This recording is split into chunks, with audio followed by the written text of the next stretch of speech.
this point, we'd have to just make progress. But still speaking about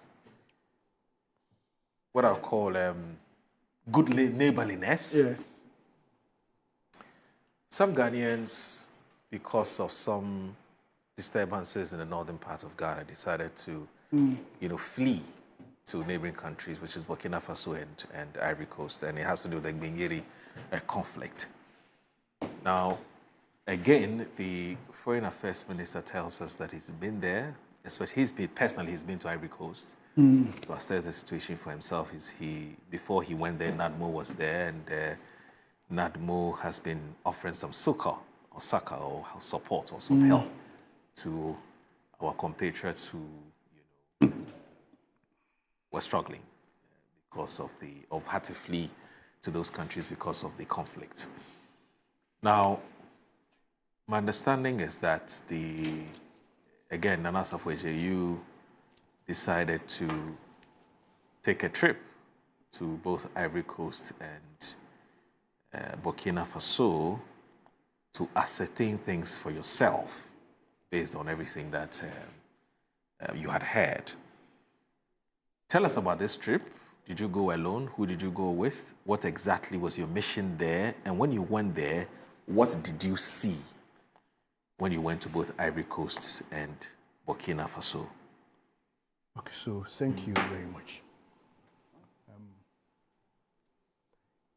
Initially, when this whole issue within the Solar Tuna Kalba and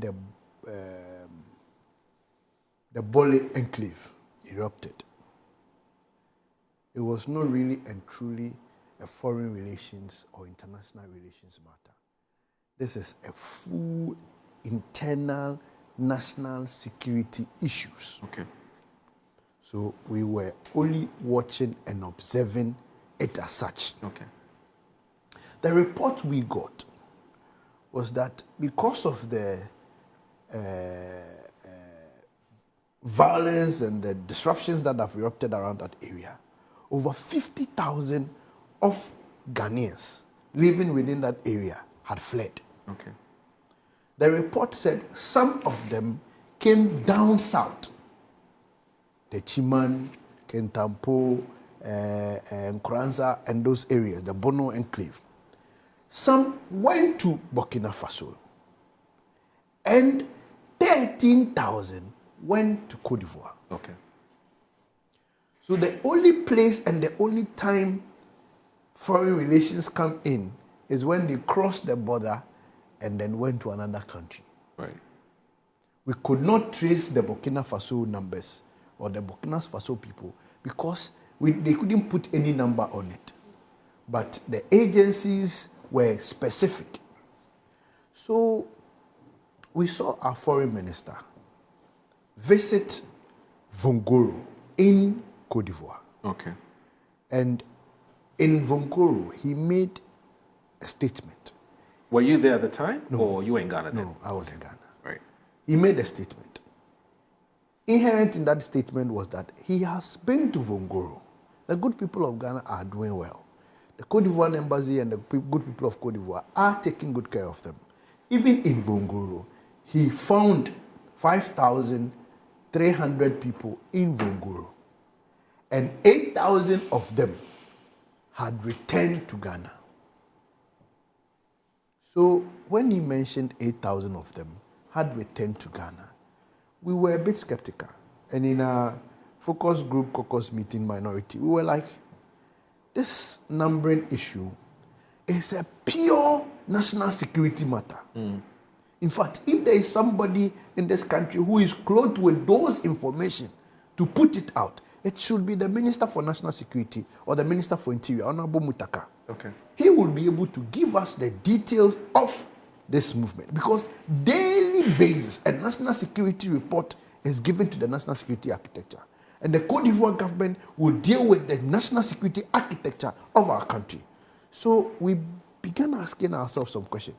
Where is this numbers coming from? How is it? Then we cited a joint multi-sectorial assessment on humanitarian impact in the conflict of Solar Kalba Tuna and the Bole enclave, which was written by the United Nations Commissioner for Refugees, the International Organization for Migration, the World Food Organization, the World Health Organization, the Food and Agriculture Organization, World Vision, the Catholic Relief Services. In fact, when we go to the ground, some of these agencies, we met their reps. They wrote a joint report as at 6th September. The minister went there. I think about 2 or 3 days the minister went there. So we were finding difficulty, juxtaposing the two reports, what the institutions are saying and what our minister is saying. So, the committee, the minority asked me to go and also ascertain the facts on the ground. Then the minority can take a position on this matter. So I traveled with PK Sapon, my good friend, and then my research assistant and a media person. We went there. In fact, we got to Vongoro only to be told that there are people, Ghanaians living in about 16 different communities in Côte d'Ivoire. Some are in Badekura, some are in Botobo, some are in Tochemekura, some are in Masintim. Different. The minister for the Bono region in Côte d'Ivoire, NK, Minister NK, alluded to the fact that he had several Ghanaians in 16 communities. But in Vongoro, that is where they have the largest number of Ghanaians living there. So the 13,000 they put out was 13,000 in Côte d'Ivoire, but not 13,000 in Vongoro. So hold on. Are you saying that the 13,000 is grossly underrepresented, underestimated? No, not. What we are saying is that there are 13,000 Ghanaians spread across 16 communities. Right. Okay. I needed that clarification. Spread across 16 communities. Okay. So the 13,000 hasn't changed. It's still 13,000. Yes, it's still 13,000. Spread across 16 communities. Okay. Yes. So there are still Ghanaians in those areas. Okay. But what our minister did was that he met 5,000 in Vongoro. So he subtracted 5,000 from 13,000 per the initial report and concluded that 8,000 had returned to Ghana. So the people were asking us that, look, and the regional minister for Savannah even said that for the people to come back, it will take some time because they have issues of trust. And they told us that we are not even sure that when we go and we are sleeping, somebody will not attack us in the night. So we are careful. They even asked that, when did the 8,000 return to Ghana? How did the 8,000 go back to Ghana? Who accepted the 8,000 that came back to Ghana? And who integrated that 8,000 back into the community? And what arrangement has been done or made for those 8,000? So the 8,000 numbers were in question. And it was clear that, and they pointed that it was just close, about a few meters away from Vongoro, hence Dakbekrum. Just so they are there, and they know that there are people at the, and why they are worried is that when we are 13,000 here, and you tell us that 8,000 is gone back to Ghana, it affects even people who want to come to our aid.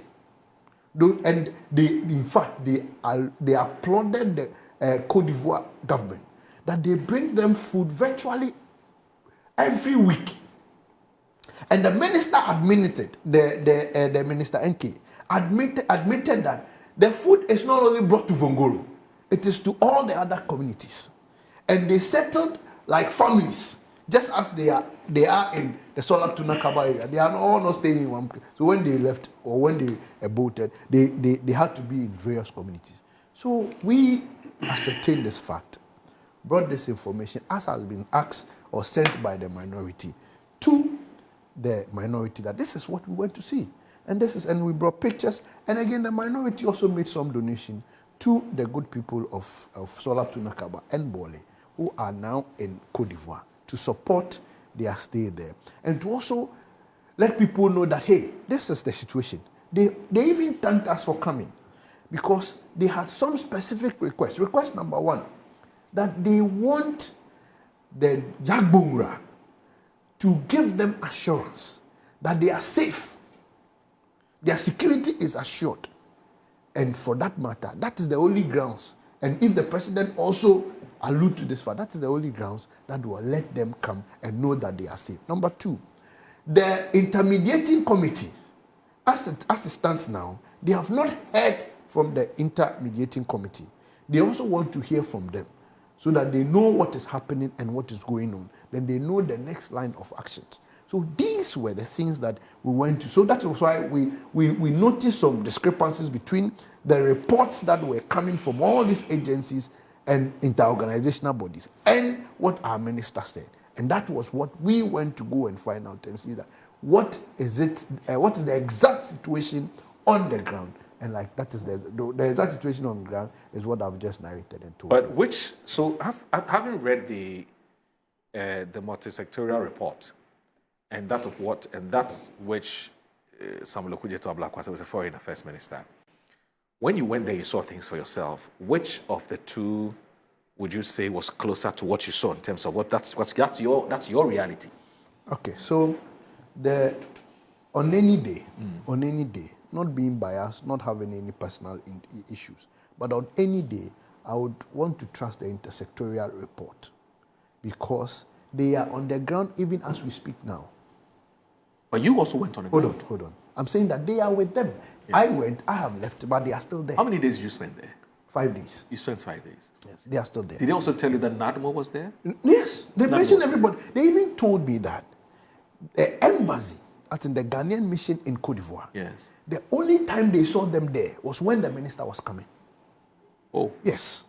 And it is on record. The media has it, not me.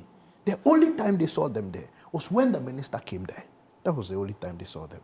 So for me, and for what I went to see, in fact, if for nothing at all, I went to Botobo. For nothing at all, I went to Dakbekura. So I saw some of our people. So it confirms the report and it confirms what the Minister for Buna told us. But you only visited 2 communities, right? Yes. Out of how many communities? 2 plus Vonkoro 3. Out of how many communities? 16. 16. 16. 16. But is that sufficient for you to draw the conclusion? If mine 3 is not sufficient, then the one the minister visited is not sufficient too. How do you know if the minister visited? He did one. We follow the report. Yes. Yes, he did one. You follow the report. We follow it was streaming live. We follow the report. You also went to Burkina? No. We've not been to Burkina. The minister hasn't made any point on Burkina. And even the minister says he gets daily reports and updates from Burkina Faso. I don't have a problem. Because some of them are there. I don't have a problem. Okay. What I saw, what I went to see is what I've pointed out. Yes.